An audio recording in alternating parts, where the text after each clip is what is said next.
Presented by Eswarya Music Mathli.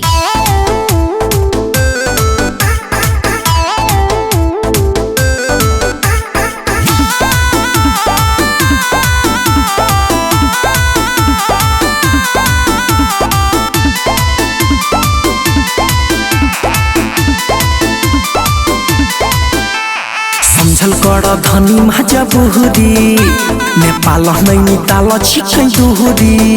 अरे समझा ने किया जिद करे छो हाय समझल कर धनी माजा बुहरी नेपाल नहीं ताल छिकै दुहरी। ओह पर से घर के समस्या छही बहुत हाल में बन बने बहाना नया साल में घूमे जाइबै नेपाल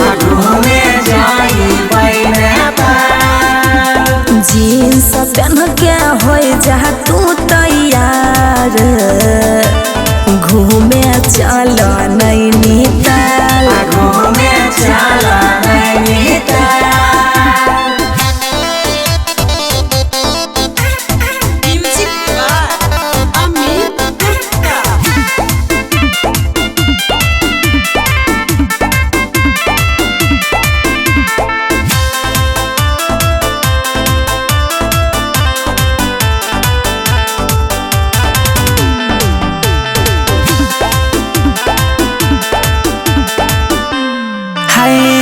घुमाई देब जमंगला गढ़ तक होई जइबो खुश है।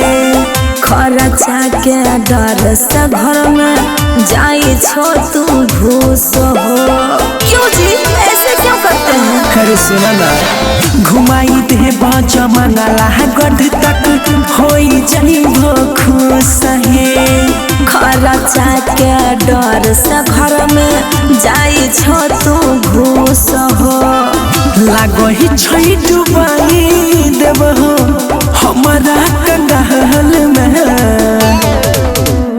बन बने बहाना नया साल में घूमे जाइबै नेपाल घूमे जाइबै नेपाल जीन्स पहन के हो जा तू तैयार घूमे चल नैनीताल घूमे चल नैनीताल।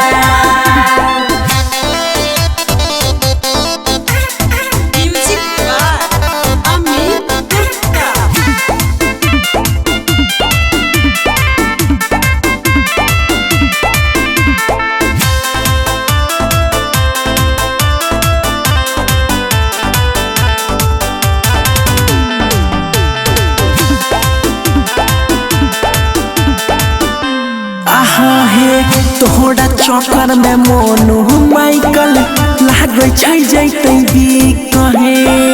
नया साल में के नहीं जाय छै मनाबे पिकनी कहो। अरे नहीं जाना बात समझा ना तोहरा चक्कर में राम भजो राज लागै छै जैतै कहे। नया साल में के नहीं जाय छै मनाबे पिकनी कहो। लागो ही छै कि नहीं मन भूत अबरी के साल में बन बने बहाना नया साल में घूमे जाइबै नेपाल।